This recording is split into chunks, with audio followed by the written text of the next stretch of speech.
ಗಣಪತಿಯ ಸಮಯ ಪ್ರಜ್ಞೆ. ರಾವಣನಿಗೆ ಬುದ್ಧಿ ಕಲಿಸಿದ ಕತೆ. ಲಂಕಾಧಿಪತಿ ರಾವಣ ಶಿವನ್ ಭಕ್ತ. ಕಠಿಣ ತಪಸ್ಸನ್ನ ಮಾಡಿ ಅವನು ಈಶ್ವರನನ್ನ ಒಲಿಸ್ಕೊಂಡಿರ್ತಾನೆ. ರಾವಣನ ಮುಂದೆ ಪ್ರತ್ಯಕ್ಷವಾಗುವಂತಹ ಶಿವ ಪ್ರೀತಿಯ ಭಕ್ತ ಹೇಳಿದ್ದನ್ನ ಧಾರಾಳವಾಗಿ ಕೊಟ್ಬಿಡ್ತಾನೆ. ಅದೇ ಆತ್ಮಲಿಂಗ.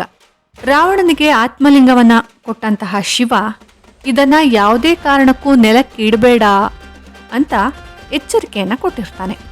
ಯಾವಾಗ ಶಿವ ಈ ಕೆಲಸವನ್ನ ಮಾಡ್ದ ಅಂತ ದೇವಲೋಕಕ್ಕೆ ಗೊತ್ತಾಯ್ತೋ ಅಲ್ಲಿ ಕೋಲಾಹಲ ಸೃಷ್ಟಿಯಾಗತ್ತೆ. ಎಲ್ರೂ ಗಣಪತಿ ಹತ್ರ ಬಂದು ನಮ್ಮನ್ನ ರಕ್ಷಿಸು ಅಂತ ಬೇಡ್ಕೊಳ್ತಾರೆ. ರಾಕ್ಷಸನಾದ್ರೂ ರಾವಣನಿಗೆ ದೇವರ ಮೇಲೆ ಅಪಾರ ಭಕ್ತಿ.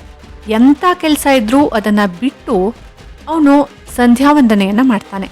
ಇದು ಗಣಪತಿಗೆ ಗೊತ್ತಿರತ್ತೆ. ರಾವಣ ಯಾವ ಸಮಯದಲ್ಲಿ ಸಂಧ್ಯಾವಂದನೆಯನ್ನ ಮಾಡ್ತಾನೆ ಮತ್ತೆ ಅವನು ಆ ಸಮಯದಲ್ಲಿ ಎಲ್ಲಿಗೆ ಬರಬಹುದು ಅಂತ ಅಂದಾಜನ್ನ ಮಾಡಿಕೊಂಡು ಆ ಜಾಗದಲ್ಲಿ ಗಣಪತಿ ಪ್ರತ್ಯಕ್ಷನಾಗ್ತಾನೆ. ಒಬ್ಬ ದನ ಕಾಯುವ ಹುಡುಗನ ವೇಷದಲ್ಲಿ ಆತ ಅತ್ತ ಇತ್ತ ಓಡಾಡ್ತಾ ಇರ್ತಾನೆ. ಅಲ್ಲಿಗೆ ಬರುವಂತಹ ರಾವಣ ಸಂಧ್ಯಾವಂದನೆಯ ಸಮಯವಾಯ್ತು. ಆತ್ಮಲಿಂಗವನ್ನ ಕೆಳಗಿಡುವಂತಿಲ್ಲ, ಏನ್ ಮಾಡೋದು ಅಂತ ಯೋಚನೆ ಮಾಡ್ತಾ ಇರ್ತಾನೆ. ಆಗ ದನ ಕಾಯುವ ಹುಡುಗ ಗಣಪತಿ ಕಾಣ್ತಾನೆ. ಅವನನ್ನ ಕರೆದು, ನನಗೆ ಸಂಧ್ಯಾವಂದನೆಯ ಸಮಯ ಆಗಿದೆ, ಈ ಆತ್ಮಲಿಂಗವನ್ನ ನೀನು ಕೈಯಲ್ಲಿ ಇಟ್ಕೊಂಡಿರು, ಯಾವುದೇ ಕಾರಣಕ್ಕೂ ಅದನ್ನ ಕೆಳಕ್ ಇಡಬೇಡ ಅಂತ ಹೇಳ್ತಾನೆ.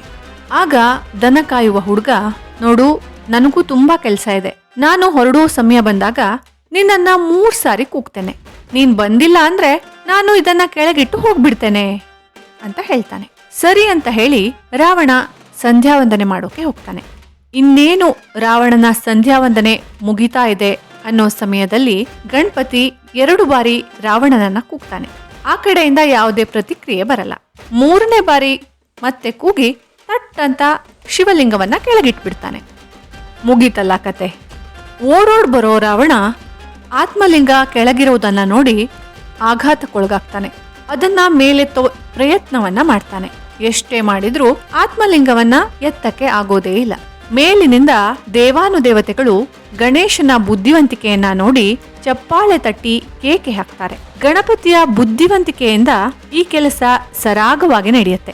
ಯಾವ ಸಮಯದಲ್ಲಿ ಏನು ಮಾಡಬೇಕು, ಹೇಗ್ ಮಾಡಬೇಕು, ನಮ್ಮ ಬುದ್ಧಿಗೆ ಎಷ್ಟು ಕೆಲಸ ಕೊಡಬೇಕು ಅನ್ನೋದು ಪ್ರತಿಯೊಬ್ಬರಿಗೂ ಗೊತ್ತಿರಬೇಕು. ಮಕ್ಕಳು ನಿತ್ಯ ಗಣಪತಿಯ ಧ್ಯಾನ ಭಜನೆಯನ್ನ ಮಾಡಿದ್ರೆ ಬುದ್ಧಿವಂತರಾಗ್ತಾರೆ.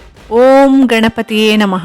ಗಣೇಶನ ಕತೆ ಇಷ್ಟವಾದ್ರೆ ಸಬ್ಸ್ಕ್ರೈಬ್ ಮಾಡಿ, ಶೇರ್ ಮಾಡಿ. ಧನ್ಯವಾದಗಳು.